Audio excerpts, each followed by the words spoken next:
Halo, assalamualaikum warahmatullahi wabarakatuh. Salam jumpa teman-teman, masih di perkuliahan kita, mata kuliah analisis dan perancang sistem informasi.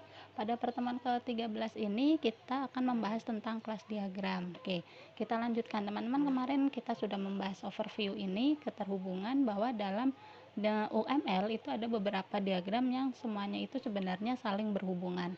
Nah, pada kesempatan ini kita akan membahas tentang diagram kelas atau kelas diagram.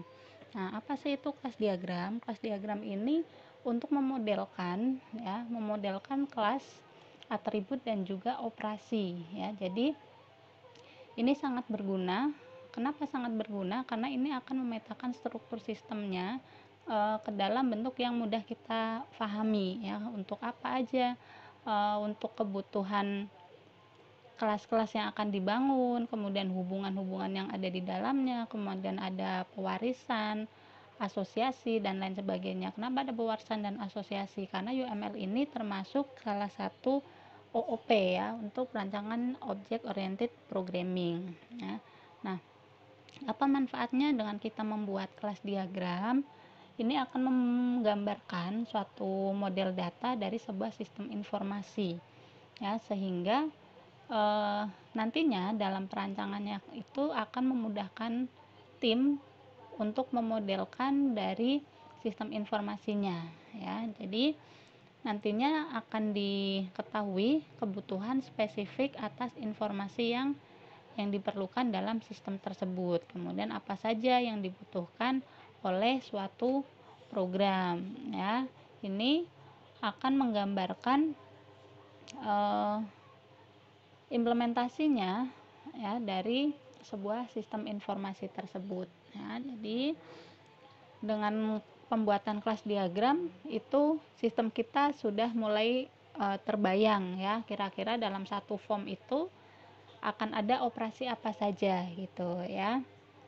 Jadi teman-teman tahu bahwa di sini ya kita ada sequence diagram yang menggambarkan bagaimana si hubungan form untuk interaksi antara user dengan database kita. Nah, dari sequence diagram ini nanti juga masing-masing dibungkus dalam sebuah kelas ya. Nah, dalam sebuah kelas itu akan ada yang namanya class name, atribut, dan operation ya. Class name itu kalau yang gampangnya kita nyebutnya adalah tabelnya ya, untuk membungkus si kelas tersebut. Kemudian atributnya apa saja dalam kelas tersebut, operasi yang bisa dilakukan apa saja dalam kelas tersebut. Misalnya kita analogikan ini sebagai sebuah form ya, form yang teman-teman kemarin sebelumnya sudah dirancangkan ya. Nah, ini misalnya ada form customer ya. Form customer itu mempunyai atribut apa saja, ada kode customer, nama customer ya. Operasi di form itu bisa apa aja sih? Misalnya bisa menambah data customer baru, kemudian menyimpan data customer, mencari data customer, dan seterusnya. Itu yang disebut dengan operation ya.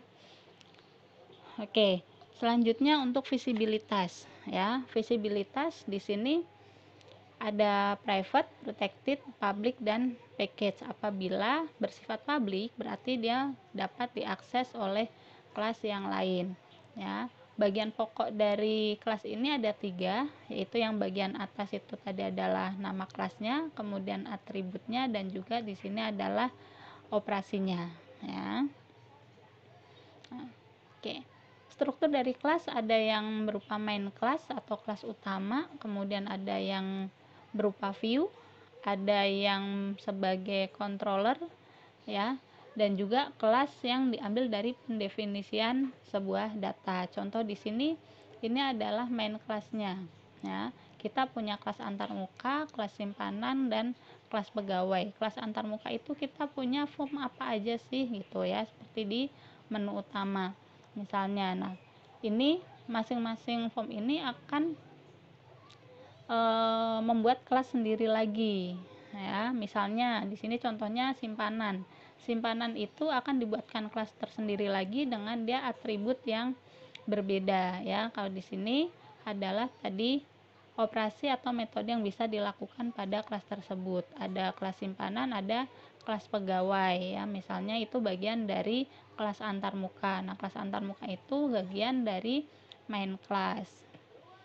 Kemudian simbol-simbolnya apabila dibuatkan sebuah package ya yang merupakan gabungan atau bungkusan dari beberapa kelas ya.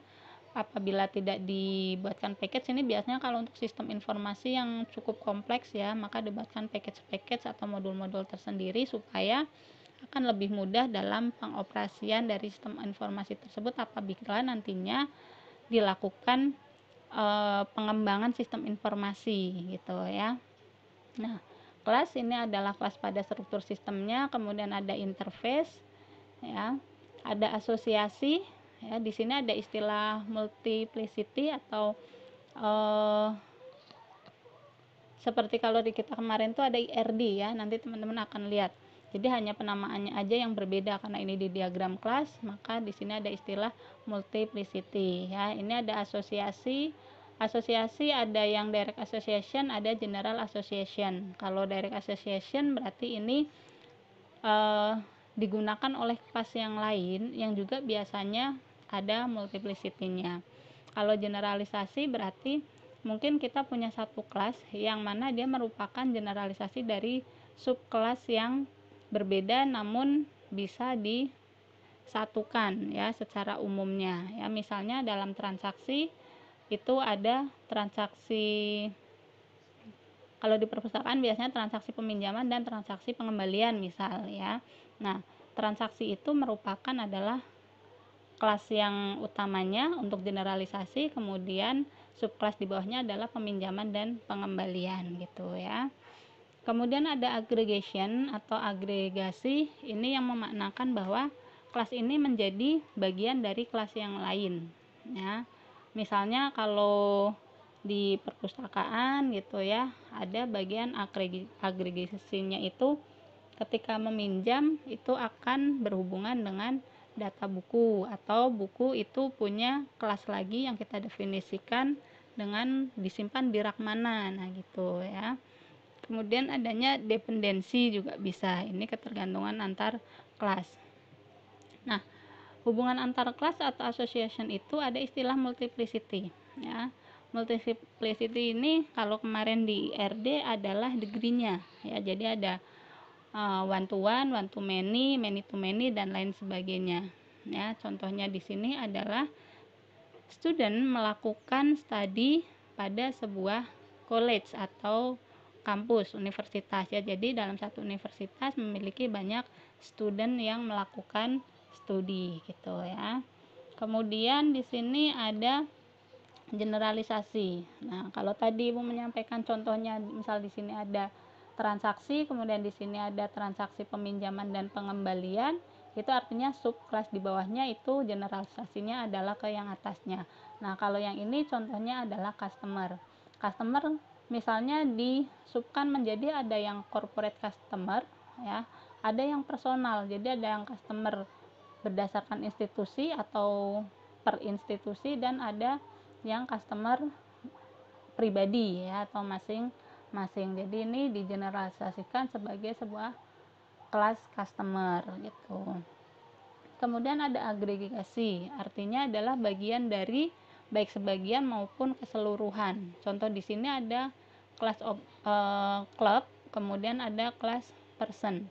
Nah, di sini bisa sebagai member, artinya person ini adalah member dari kelas klub ya. Ini untuk member, atau bisa juga di sini digambarkan dengan multiplicity tadi ya. Multiplicity-nya misalnya one to many misalnya ya. Kemudian ada dependensi. Dependensi di sini adalah misalnya adanya ketergantungan ya. Jika satu kelas itu datanya berubah, maka dia akan mempengaruhi data pada kelas yang lain. Contohnya di sini adalah benefit dan employee. Apabila ada perubahan pada data employee, maka akan mempengaruhi pada employee data gateway dan benefit data gateway ya, yang mana benefit ini merupakan bagian dari employee. Nah, di sini teman-teman, misalnya apa? Misalnya seorang karyawan selama bekerja kan mengalami kenaikan jabatan misalnya. Nah, ketika mengalami kenaikan jabatan, otomatis dia akan berubah terhadap nilai salary-nya maupun tunjangannya gitu ya. Ini dependensi.